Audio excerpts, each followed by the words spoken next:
नमस्कार, आप सबका इस वीडियो में स्वागत है। आज हम कक्षा 8 विज्ञान का जो 7वां पाठ है आपका, ठीक है? क्या नाम है पाठ का? पाठ का नाम है पौधे एवं जंतुओं का संरक्षण। इसके अति इम्पोर्टेंट यानी वेरी मोस्ट क्वेश्चन देखेंगे जो बोर्ड परीक्षा में आ सकते हैं, आएँगे इनमें से, ठीक है ना? तो वीडियो शुरू होने से पहले एक ही बात कहूँगा, वीडियो को लाइक कीजिए क्योंकि आप जब लाइक करते हैं तब यूट्यूब है ना आगे दूसरों को रिकमेंडेशन में देता है वीडियो की, आप भी देखो, ठीक है ना? जितना ज़्यादा आप लाइक करेंगे वीडियो को उतना ही ज़्यादा क्या है कि वीडियो बहुत अन्य लोगों के पास पहुँचेगा और व्यूज़ आएगा, ठीक है ना? व्यूज़ बढ़ेंगे इससे, तो आप लाइक तो कर ही दीजिए वीडियो को, कुछ करे या ना करे, इतनी सी रिक्वेस्ट है, ठीक है? शेयर करें या ना करें, चैनल को सब्सक्राइब करें ना करें वो आपकी मर्ज़ी, लेकिन वीडियो को लाइक कर दीजिए, ठीक है ना? और वीडियो स्टार्ट करते हैं, ठीक है?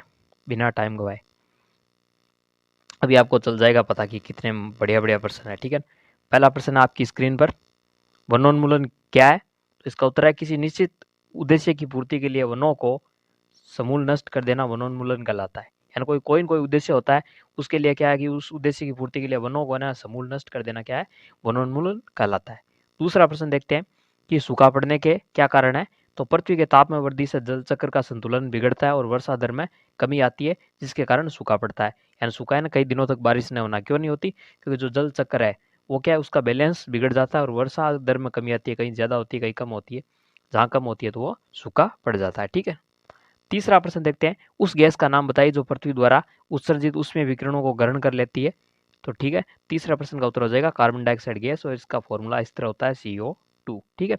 चौथा प्रश्न है मरुस्थलीकरण किसे कहते हैं? तो धीरे धीरे उर्वर उर्वर भूमि मरुस्थल में परिवर्तित हो जाने के प्रक्रम को मरुस्थलीकरण कहते हैं। उर्वर यानी कि जिस पर अच्छी तरह फसल उगाई जा सके, सब कुछ किया जा सके, खेती उसके अच्छी फसल प्राप्त हो जिस भूमि से, वो उर्वर भूमि होती है, जिसमें सारे क्या है कि पोषक पदार्थ होते हैं, जैसे रेत के अंदर, मिट्टी के अंदर, तो उर्वर होती है। तो उर्वर धीरे धीरे मरुस्थल में परिवर्तित हो जाने का प्रक्रम क्या कहलाता है? मरुस्थलीकरण कहलाता है।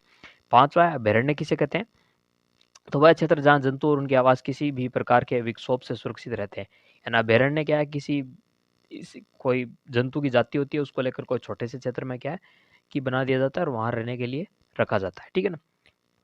जाति विशेष रहती है इसके अंदर, ठीक है ना? जैसे किसी हिरण की हो गई, ठीक है ना? तो उस जाति का संरक्षण किया जाता है अभयारण्य के अंदर, ठीक है।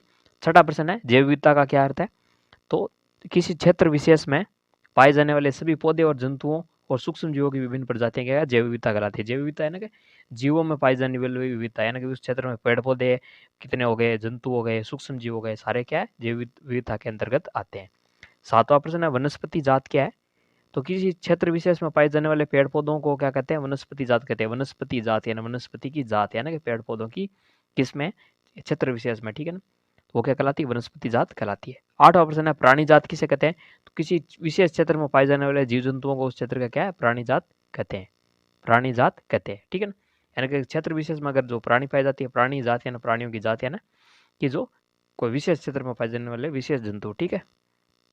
नौवा प्रश्न है कि विशेष क्षेत्रीय स्पीसीज किसे कहते हैं? पौधे एवं जंतुओं की वह स्पीसीज जो किसी क्षेत्र विशेष में विशेष रूप से पाई जाती है, उसे क्या कहलाते हैं? विशेष क्षेत्रीय स्पीसीज कहते हैं, ठीक है ना? पौधे और जंतु दोनों को मिलाकर क्या कर देते हैं? विशेष क्षेत्रीय स्पीसीज कह जाती है ना, प्राणी जात और वनस्पति जात, इसमें दोनों आ जाते हैं। 10वां प्रश्न है क्या होगा किसी जंतु का आवास बाधित हो, यानी कि हम डिस्टर्ब करें किसी जंतु का आवास यानी कि रहने का घर, तो क्या होगा? तो यदि किसी जंतु का आवास बाधित हो, क्या तो उस जंतु का अस्तित्व ही खतरे में पड़ जाएगा और धीरे धीरे उस जीव की प्रजाति क्या है? विलुप्त हो जाएगी, विलुप्त है ना, खत्म हो जाएगी, ठीक है। फिर हम सिर्फ फोटो में उसको देखेंगे। 11वां प्रश्न है भारत का प्रथम आरक्षित वन क्षेत्र कौन सा है? तो सतपुड़ा राष्ट्रीय उद्यान पहला भारत का प्रथम आरक्षित वन क्षेत्र है, ठीक है ना? ये आपके पाठ में दे रखा है, उसी के अकॉर्डिंग है ये प्रश्न। 12वां प्रश्न है प्रोजेक्ट टाइगर के क्या उद्देश्य है? तो इस परियोजना का उद्देश्य बाघों को संरक्षण प्रदान करता है और अपने देश में बाघों की उत्तरजीविता एवं संवर्धन करता है। और प्रोजेक्ट टाइगर कब आया था? तो याद आया था 1973 के अंदर, ठीक है। ये भी आपको पता होना चाहिए। अगला प्रश्न देखते हैं 13वां प्रश्न, संकटापन जंतु किसे कहते हैं? तो वे जंतु जो धीरे धीरे विलुप्त होते जा रहे हैं संकटापन कहलाते हैं। संकट यानी जिन पर संकट आ गया, संकटापन यानी कहना जो विलुप्त होने वाले हैं, ठीक है ना? विलुप्त हुए नहीं लेकिन होने वाले, संख्या बहुत कम बची, उन्हें कहते हैं संकटापन जंतु, ठीक है। 14वां प्रश्न है पारितंत्र किसे कहते हैं? तो किसी क्षेत्र के सभी पौधे, प्राणी, सूक्ष्म जीव, अजैव घटकों जैसे जलवायु, भूमि, नदी आदि संयुक्त रूप से एक तंत्र का निर्माण करते हैं, तंत्र का निर्माण करते हैं, उसे क्या कहते हैं? पारितंत्र कहते हैं। पारितंत्र में सारे घटक आ जाते हैं, जैव अजैव आ जाते हैं, पौधे, जंतु, पेड़ पौधे सब मिलकर क्या है? पारितंत्र बनाते हैं। 15वां प्रश्न है अजैव घटक किसे कहते हैं? तो अजैव घटक होते हैं जैसे कि जलवायु, भूमि, नदी आदि को क्या है? अजैव घटक कहते हैं। और जैव घटक किसे कहते हैं? 16वां प्रश्न है तो इसका उत्तर हो जाएगा सभी पौधे, प्राणी और सूक्ष्म जीवों को क्या कहते हैं? जैव घटक। जो सजीव होते हैं वो जैव घटक में आते हैं और निर्जीव होते हैं वो क्या है? अजैव घटक में आते हैं। ठीक है। 17% है रेड डाटा बुक क्या है? तो रेड डाटा बुक यानी रेड डाटा बुक या रेड डाटा पुस्तक क्या है? एक वह पुस्तक या वो किताब है जिसमें सभी संकटापन स्पीशीजों का रिकॉर्ड रखा जाता है। संकटापन जो यानी विलुप्त होने की कगार पर है, बहुत कम संख्या बची है और उनको जो एक किताब में रखा जाता है उसको क्या कहते हैं? रेड डाटा बुक कहते हैं। लाल रंग की किताब। ठीक है। 18% है प्रवास से आप क्या समझते हैं? प्रवास वह परिघटना जिसमें किसी स्पीशीज का अपने आवास से किसी अन्य आवास में हर वर्ष किसी अवधि में विशेषकर प्रजनन के लिए जाते हैं। जैसे साइबेरिया से जो पक्षी है वो पूर्वी राजस्थान और हरियाणा में आते हैं सर्दियों के मौसम में, क्योंकि वहाँ बर्फबारी होती है और यहाँ मौसम अच्छा हो रहता है। नवंबर दिसंबर में आते हैं और फरवरी में मार्च में वापस वो रूस साइबेरिया चले जाते हैं। ठीक है। प्रवासी है ना, प्रजनन करने यहाँ आते हैं तो इतनी दूरी से आते हैं। ठीक है। उनके पास कोई एरोप्लेन वगैरह नहीं होते, खुद वो क्या है उड़कर यहाँ पर आते हैं, इतनी दूरी वो तय करते हैं। ठीक है। 19वां प्रश्न है क्या होगा किसी मिट्टी की ऊपरी परत को अनावृत हो जाए? तो यदि मिट्टी की ऊपरी परत अनावृत हो जाए तो मिट्टी की उपजाऊपन लिख दीजिए आप। ठीक है। उपजाऊपन पूरी तरह से समाप्त हो जाएगा ना, ऊपरी जो परत होती है मिट्टी की, ठीक है ना, तो उसमें क्या है कि बहुत सारे पोषक पदार्थ होते हैं वो हट जाएगी, तब क्या है उपजाऊपन खत्म हो जाएगा। अब देखते हैं 20वां प्रश्न कि जैवमंडल आरक्षित क्षेत्र क्यों बनाए जाते हैं? क्षेत्र आएगा। ठीक है ना, टाइपिंग मिस्टेक है थोड़ी। तो जैव विविधता के संरक्षण के उद्देश्य से ही जैवमंडल आरक्षित क्षेत्र बनाए गए। यानी जैवमंडल आरक्षित क्षेत्र क्या करते हैं? जैव विविधता का संरक्षण करते हैं, उन्हें बचाते हैं। 21वां प्रश्न है वनोन्मूलन के क्या कारण है? तो वनोन्मूलन है ना कि पेड़ काटने के क्या कारण है? एक तो खेती के लिए हमें भूमि चाहिए, इसलिए हम पौधे वनोन्मूलन करते हैं ना, पेड़ों काटते हैं। घरों और कारखानों के निर्माण के लिए लकड़ी चाहिए। ठीक है। घरों और कारखानों का निर्माण करना, घर बनाने में इसलिए जमीन चाहिए, इसलिए पेड़ काट देते हैं। लकड़ी ईंधन और फर्नीचर के लिए उपयोग चाहिए, लकड़ी चाहिए हमें, ईंधन के लिए चाहिए, फर्नीचर के लिए चाहिए। इसके अलावा भीषण सूखा पड़ रहा है तभी वनोन्मूलन हो जाता है। 22वां प्रश्न वनोन्मूलन के परिणाम क्या है? तो परिणाम इस प्रकार है, इससे पृथ्वी पर ताप और प्रदूषण के स्तर में वृद्धि होती है। इससे वायुमंडल में कार्बन डाइऑक्साइड जैसे ग्रीन हाउस गैस का स्तर बढ़ने लगता है। भूमजल का स्तर कम हो जाता है, जमीन में हम कुआं खोदते हैं तो पानी क्या है एकदम गहराई में चला जाता है, फिर बहुत ज़्यादा खुदाई करनी पड़ेगी, धीरे धीरे जमीन का पानी वो नीचे चला जाता है और वनोन्मूलन से प्राकृतिक संतुलन भी प्रभावित होता है। ठीक है। 23वां प्रश्न है संरक्षित वन भी वन्य जंतुओं के लिए पूर्ण रूप से सुरक्षित नहीं है ना। हमने जो वन संरक्षित वन कर रखे हैं वो भी पूर्ण रूप से सुरक्षित क्यों नहीं है, इसका कारण बताना है।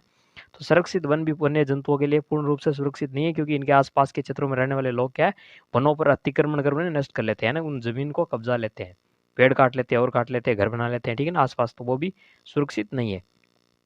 24वां प्रश्न हमें जैव विविधता का संरक्षण क्यों करना चाहिए? तो जैव विविधता या जीवों की स्पीशीज की जीवन की उत्तरजीविता बनाए रखने में सहायक है। जैव विविधता से ही जीव विषम जलवायु में विभिन्न किस्मों को बचा पाते हैं, तो जैव विविधता का संरक्षण करना चाहिए और जैव विविधता संरक्षण के उद्देश्य से ही जैवमंडल आरक्षित क्षेत्र बनाए गए हैं ना, जैव विविधता का संरक्षण करना चाहिए। ठीक है ना, इससे क्या है कि जैव विविधता ऐसे क्षेत्र है जहाँ पर जंतु आदि विलुप्त नहीं होते। ठीक है ना, उन जंतुओं को पौधों को रखा जाता है, आने वाली पीढ़ियां उन्हें देख सके। ठीक है ना, और ये पर्यावरण में विभिन्न समस्याएं उसमें भी क्या है जैव विविधता होती है वो अच्छा काम करती है, जैसे कि प्रदूषण को कम करना। ठीक है ना, अच्छी ऑक्सीजन देना और हमें विभिन्न उत्पाद भी फल आदि प्राप्त होते हैं उनसे। और 25वां प्रश्न है इनको परिभाषित कीजिए। जैवमंडल आरक्षित क्षेत्र स्पीशीज अभयारण्य और राष्ट्रीय उद्यान।